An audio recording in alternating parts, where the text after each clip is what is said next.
capítulo 6.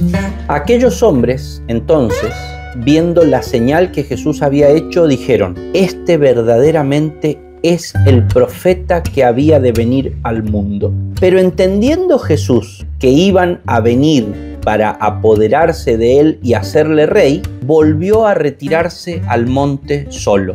Jesús acaba de alimentar a las personas milagrosamente. Aquellos hombres entonces, viendo la señal que Jesús había hecho, dijeron: este verdaderamente es el profeta que había de venir al mundo. ¿Sí? No están diciendo: este es el Hijo de Dios que vino a salvarnos de nuestros pecados. No, están diciendo: este es el que nosotros necesitamos para tener una mejor vida. Esto es lo que a nosotros nos viene bien. Esto es lo que a nuestro hombre egocéntrico le está haciendo falta. Imagínate. Este tiene poder, chau romanos, prosperidad, libertad, buena vida. Ahora sí voy a poder volver a comprar dólares. Ahora sí voy a poder volver a viajar. Este es el que nosotros necesitamos. Pero entendiendo Jesús que iban a venir para apoderarse de él y hacerle rey, volvió a retirarse al monte él solo. Hay un cierto grupo de personas que cuando Jesús la ve prefiere quedarse solo. Hay gente con la que Jesús prefiere no estar. La mayoría del ministerio de Jesús, los casi 3 años, no transcurrió en Jerusalén.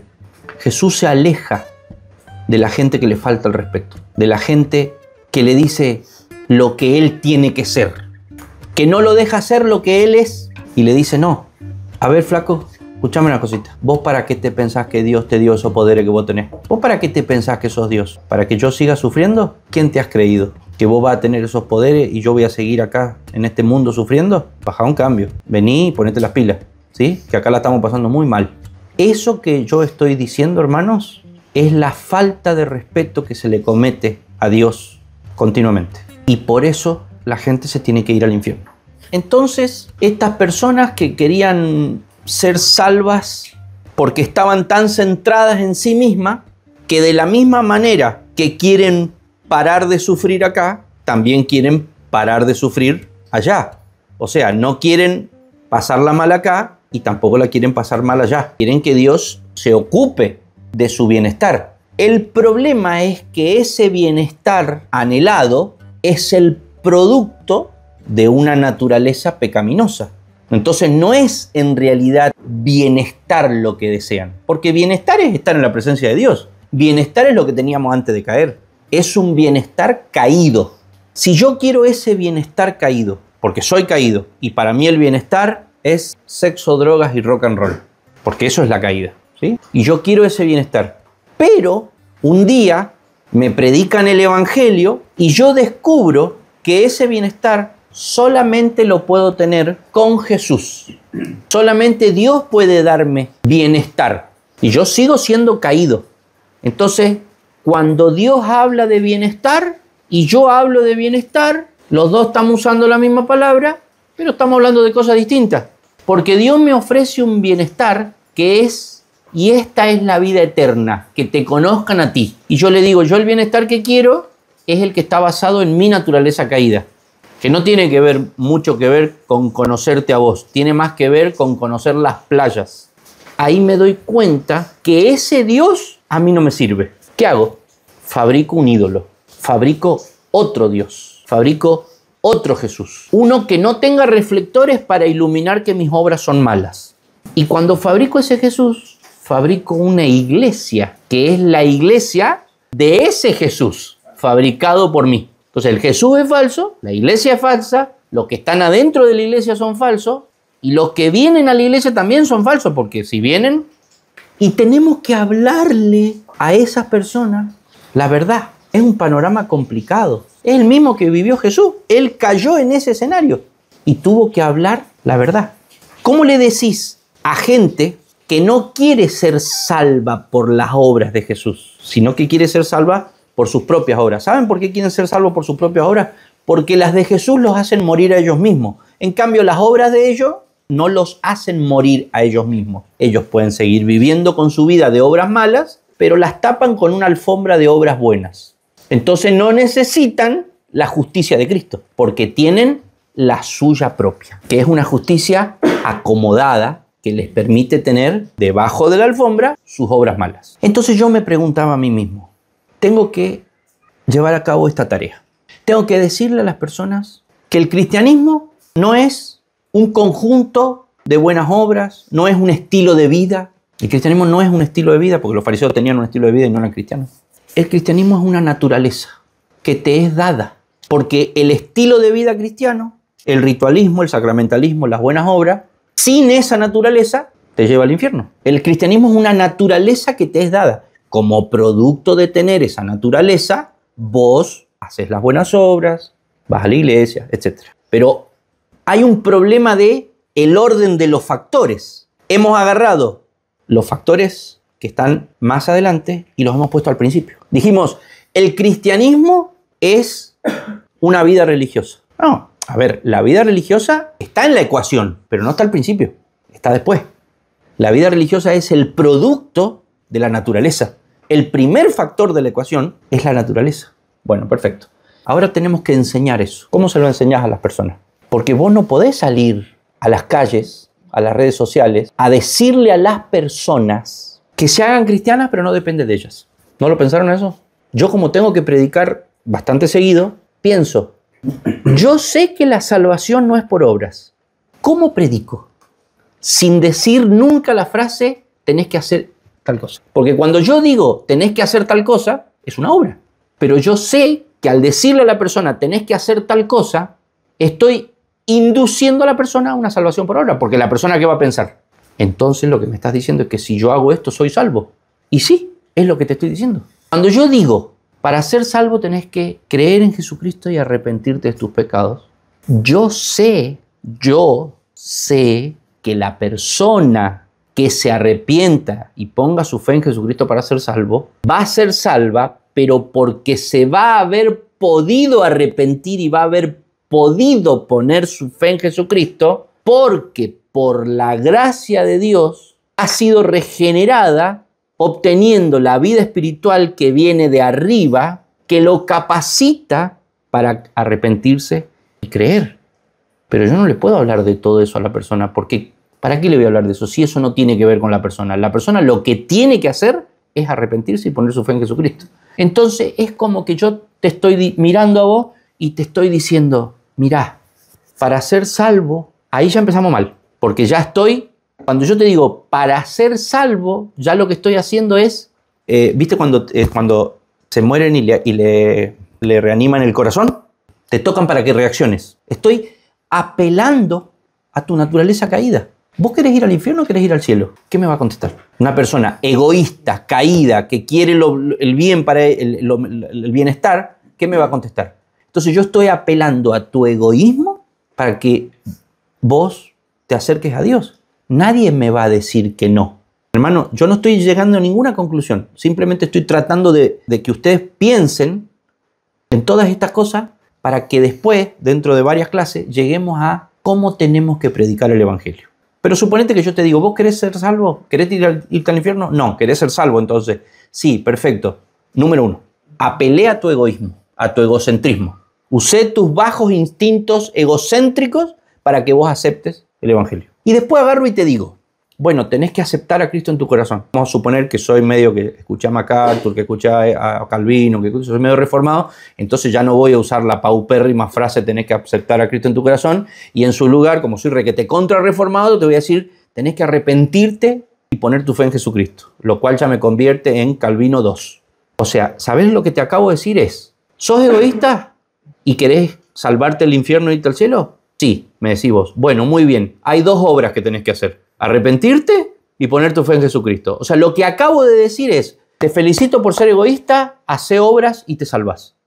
Así es como entiende el Evangelio la mayoría de la gente. Y después nosotros no queremos tener fariseos dentro de la iglesia. Leamos Juan 15:8. En esto he glorificado a mi Padre, en que llevéis mucho fruto y seáis así mis discípulos. Y segunda de Juan 1:9, ¿qué dice? El que se extravía y no persevera en la doctrina de Cristo no tiene a Dios. No tiene a Dios no significa que lo perdió, significa que nunca lo tuvo, porque Dios no viene y se va. ¿Sí? O sea, el que se extravía y no persevera en la doctrina de Cristo nunca lo tuvo. ¿Sí? O sea, termina demostrando que nunca fue. El que persevera sí lo tiene, sí lo ha tenido y por eso persevera. Y el versículo que había leído, que en esto he glorificado a mi Padre, en que llevéis mucho fruto y demuestren de esa manera que son verdaderamente mis discípulos. Bien, ya vamos a ver qué tiene que ver esto. Ahora vamos a leer Mateo 22:14. Otro que busque Mateo capítulo 7, 13 y 14. Mateo 13, 47 al 50. Muchos son llamados y pocos escogidos. Versículo que conocemos todos, ¿sí? O por lo menos lo hemos escuchado alguna vez. Entonces muchos vienen al templo de Jerusalén, ¿sí? ¿Cuántos llegan al lugar santísimo? Uno, ¿sí? Muchos vienen por la puerta ancha, quedan en el patio de los gentiles, afuera. Muchos son los llamados, pocos los escogidos. Después el velo se rasgó, ¿no es cierto? Y la presencia de Dios salió y ahora es para todos. No, eso no significa que el velo se rasgó. Ojalá, dicen los egoístas, ojalá la presencia de Dios fuera para todos. No, el velo se rasgó y se complicó más la cosa. Porque antes, al que había que matar para entrar en el lugar santísimo, era un cordero sin mancha. Ahora el que hay que matar para estar en la presencia de Dios es a uno mismo. Porque con Cristo estoy juntamente crucificado. Y el que quiera ser mi discípulo, tome su cruz. Entonces el reino de los cielos, el que Juan dijo que se había acercado, es como una red de pesca que vos salís, la tirás. No vienen los peces que vos comercializás o que a vos te gusta comer. Viene todo lo que arrastró la red. Entonces vos después ponés la red llena a un costado cuando llegás con el barco a la costa y ahí decís, esto sí, esto no, esto sí, esto no, este me sirve, este es, este no es, este es, este no es. Pero la red junta todo porque muchos son los llamados y pocos los escogidos. Entonces, ¿cómo predicamos el evangelio sin apelar al egoísmo de la gente? ¿Cómo predicaba el evangelio Jesús? Fíjense esto. Jesús le decía a la gente, el que tenga sed, que venga a mí y beba, que el agua que yo le voy a dar no va a tener sed jamás. Coman mi carne y mi sangre. Yo soy el pan de vida. Todos los que están cargados y cansados, vengan. ¿Ves? Ahí es Jesús tirando la red. El llamado amplio del evangelio. Vengan, todos los que están cargados y cansados, vengan. El que quiera no tener sed, beba del agua que yo le voy a dar. Así predicaba el evangelio Jesús. Y cuando se acercaban y los tenía ahí con él, a los que él había llamado, a los que él había congregado, los miraba y les decía, mi padre, mi madre y mis hermanos son los que hacen la voluntad de mi Padre. El que permanezca en mí y lleve mucho fruto es el que glorifica al Padre y demuestra que es verdaderamente mi discípulo.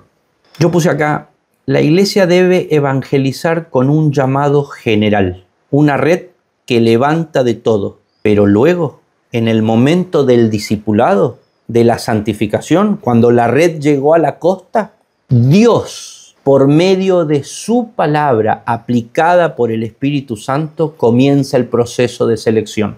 Hermano, en la iglesia es donde se achica el agujerito del colador. En la iglesia es donde se achica el agujerito del colador. Yo no estoy diciendo que nosotros somos los que achicamos el agujerito del colador. Yo lo que estoy diciendo es que la iglesia tiene la función de proclamar la palabra de Dios. Y la palabra de Dios en boca de la iglesia es la que descarta. Si vos no proclamás la palabra, los fariseos se sienten bien adentro de la iglesia. Los egoístas se sienten bien. Las iglesias no tienen que ser grandes, tienen que ser santas. Las iglesias no tienen que ser agradables, tienen que ser bíblicas. Dios, por medio de su palabra aplicada por el Espíritu Santo, sí, muy lindo, ¿no? Es Dios por medio de su palabra aplicada por el Espíritu Santo. ¡Qué bárbaro! ¿Y la iglesia qué es lo que es? Columna y estandarte de la verdad. ¿Estamos metidos en el equipo? Dios nos metió en el equipo de selección, porque son las buenas obras que Él preparó de antemano para que anduviésemos en ellas. O sea, lo hace Dios a través de la palabra que Él inspiró, por medio de lo que Él mandó a su Hijo Jesucristo a hacer, a través del Espíritu Santo que es el que aplica la palabra, pero ¿cómo irán si no hay quien les predique? Y no está hablando de evangelismo nada más, porque Jesucristo no dijo, vayan y prediquen el evangelio por toda la tierra, dijo, vayan y enséñenle a que guarden todas las cosas que yo les he mandado. Y está hablando de un proceso, no de una cosita inicial. ¿Qué es lo que nosotros estamos acostumbrados? Ya prediqué el evangelio, se convirtieron 100. Ahora mi iglesia tiene 100 más. Tiene 100 fariseos más tu iglesia. Tiene 100 soldados más para matar a Jesús. Ahora, seguiles predicando la palabra de Dios y te van a quedar, no importa el número, porque yo no soy quien para decir el número, pero esos que te queden después de que vos, con todo el amor del mundo, les aplicás gracia y verdad, esos son los Nicodemos, esos son los José de Arimatea, los Pablos. Por esto que acabamos de hablar, es tan importante, por eso es tan importante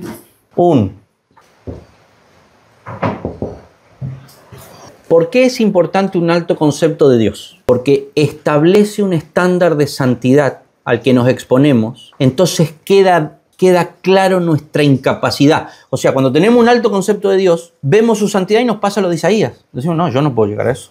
Cuando voy a apagar los reflectores, decían, no.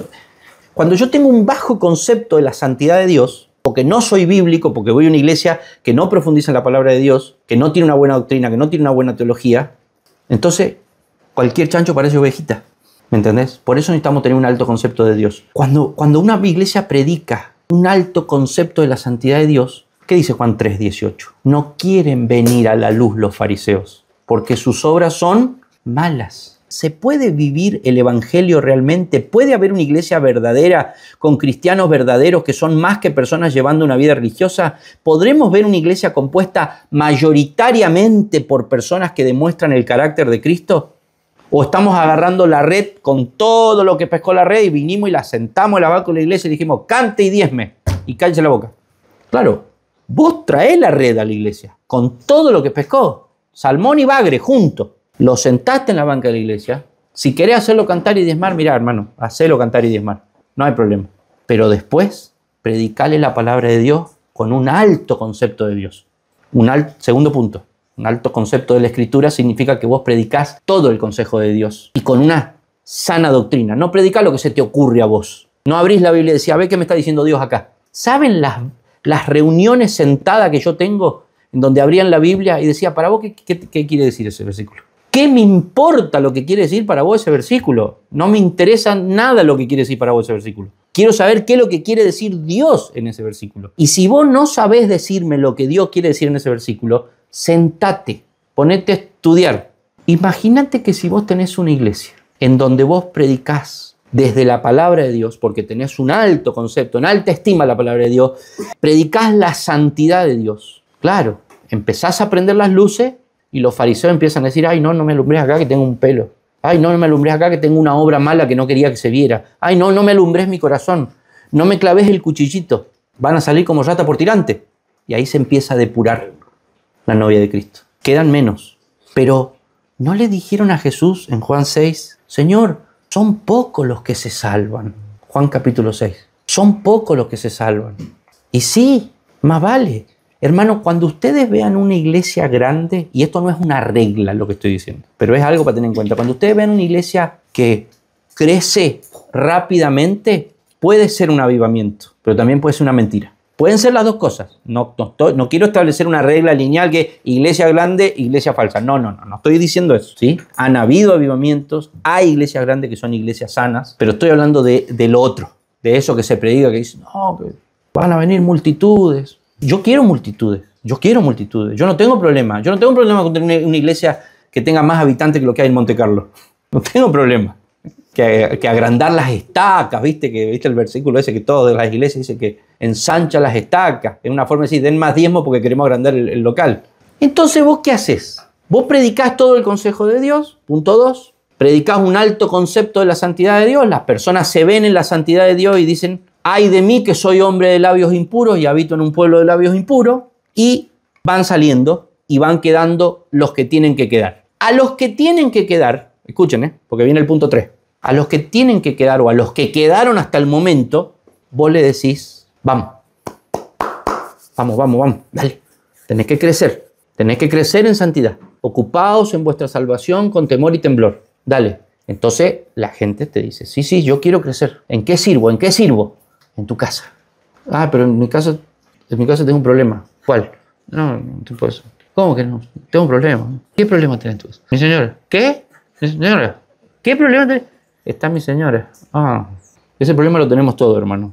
Los hombres tenemos un problema en nuestras casas que se llama esposa, y las esposas tienen un problema en su casa que se llama esposo. Muy sincera. ¿Vos decís que no sos fariseo? ¿Vos decís que no sos fariseo? ¿Vos decís que sos de los que estaban en la red que tiene que quedar adentro? Bueno, demostrarlo. Ahí es donde se afila. Porque ahí no hay, ahí el fariseo no tiene ninguna, nadie le da, ¿cómo se dice? Nadie le da nada al fariseo. No, ahí vos no puedes ser egoísta. Justamente si sos egoísta, perdés. ¿Entendés? Ahí en la casa es todo dar sin recibir nada a cambio. A veces recibís, pero... Bueno, yo la semana pasada le pedí a los chicos que anotaran las 5 solas de la Reforma y las 5 doctrinas de la gracia, o el TULIP, porque quería terminar diciendo algo y no me alcanzó el tiempo. Entonces lo voy a terminar hoy. Porque como estamos terminando con el tema del fariseísmo, la idea ahora, para el final, es ir definiendo lo contrario de un fariseo. ¿Sí? Ya dijimos que hace la voluntad de Dios, busca la obediencia antes que los resultados. Eso es lo contrario a un fariseo.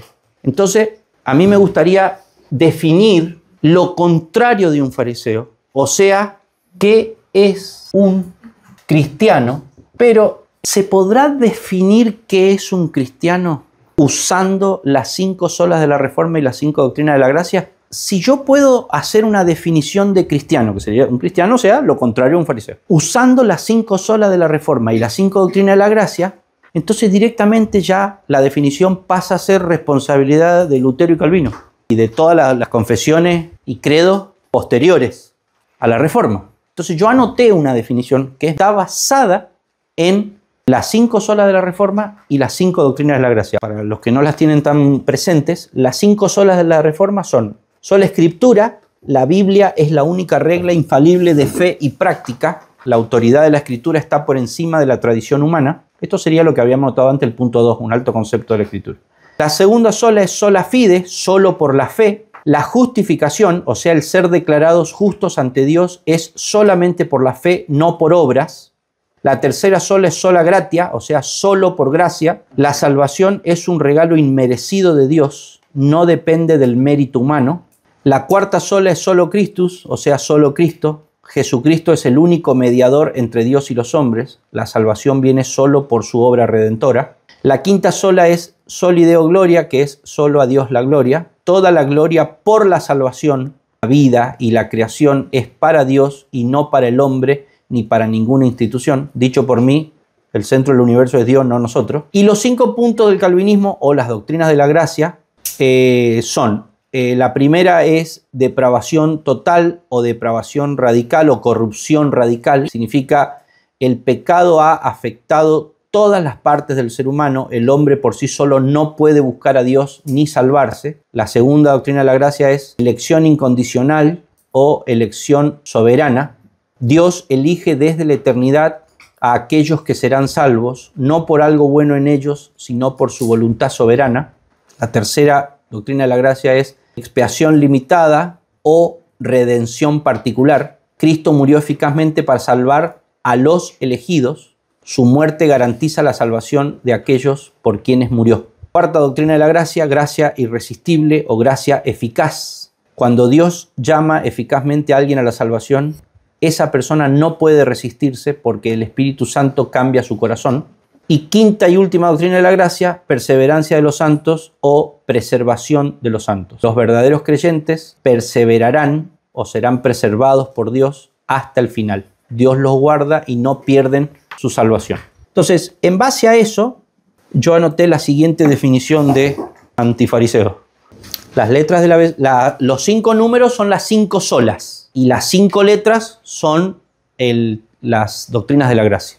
Bueno, según nos enseñan las escrituras, sola escritura, el cristianismo es el grupo de personas que Dios, para su gloria, soli Deo gloria, y por su gracia, sola gracia, eligió, punto B, elección incondicional, y salvó, punto C, expiación limitada, por medio de Cristo, solo Christus, dotándolos de una nueva naturaleza, total depravity, o sea, con depravación, perdón. Con depravación total no había salvación, por eso lo tuvo que dotar de una nueva naturaleza, capaz de responder, ¿cuál es el punto D? Gracia irresistible, creyendo, sola fide y viviendo una nueva vida. Perseverancia de los santos. Mateo, en el 7 dice, camada de víboras, ¿quién los enseñó a huir de la ira venidera? Por tanto, dad frutos dignos de arrepentimiento. Esa es la estrategia divina para corregir el fariseísmo. Vos tenés un fariseo.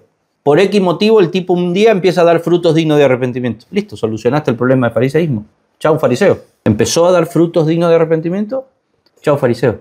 Ahora, esa solución divina al fariseísmo, históricamente hablando, cómo Dios, que es el Dios que escogió y guió por el desierto al pueblo de Israel, que después le mandó a su hijo para que cobrara el alquiler de la viña y los viñadores malvados mataron al hijo del dueño, cómo Dios soluciona el problema para que el pueblo que él mismo escogió y crió y le prometió el oro y el moro, cómo Dios soluciona el problema de no dejar de ser Dios al no poder cumplir con sus promesas y con su palabra. Vos te la venía a dar de Dios. Mira todo lo que invertiste en esta gente. No podés ni mantener tus promesas. No podés mantener tu palabra. Le tiraste toda la artillería durante toda la historia. Todos tus mejores milagros, todas tus mejores muestras de amor. Le mandaste los mejores profetas, las mejores señales, los mejores prodigios, hasta que al final le mandaste a tu propio hijo y lo mataron. Sos un fracaso como Dios. Yo si tengo que elegir a un Dios, no te elijo a vos. No pudiste, no tenés credenciales. ¿Cómo Dios soluciona el problema de los fariseos? Eso es lo que trata Romanos del capítulo 9 al capítulo 11. Porque Pablo en Romanos, del capítulo 1 hasta el capítulo 8, dice, somos justificados por la fe. Si ponemos nuestra fe en Jesucristo, las obras de Jesucristo, la justicia de Cristo se nos imputa a nosotros y somos salvos, porque Jesucristo esto y Jesucristo lo otro, y es el segundo Adán, y es perfecto, y bla, bla, bla, bla, bla, bla. Y de repente un tipo que lo estaba escuchando y ya tenía la cabeza así de escuchar los primeros 8 capítulos de Romanos, se le da vuelta a Pablo y le dice, hermano, ¿qué me venía a hablar de Jesucristo? Si el propio pueblo que estuvo durante 2000 años empollando arriba de ese pueblo, al final, cuando creció, le clavó un cuchillo. Entonces no me hablé más de Jesucristo. Hay un tipo que se levanta en Romanos capítulo 9, entre el 8 y el 9, y le dice a Pablo, no me hables más de la justificación por la sola fe en Jesucristo. Si Jesucristo no pudo ni con su propio pueblo, a lo suyo vino y los suyos no lo recibieron y lo mataron. Entonces Pablo, para validar los primeros 8 capítulos de Romanos en los que él ha dicho la salvación es por la sola fe en Jesucristo, cuando Jesucristo no pudo ni con su propio pueblo, porque lo mataron. Tiene que explicar eso, porque si no, el que le dice de qué Jesucristo me venía a hablar si no pudo ni con su propio pueblo. Entonces Pablo sale al cruce de esa posible contraargumentación y le dice, espera, yo te voy a explicar cómo Dios, en un panorama general histórico, soluciona el problema de los judíos, que lo rechazaron, o sea, de los fariseos. Cómo Dios soluciona el fariseísmo. Interesante, ¿no? La próxima semana por el mismo canal.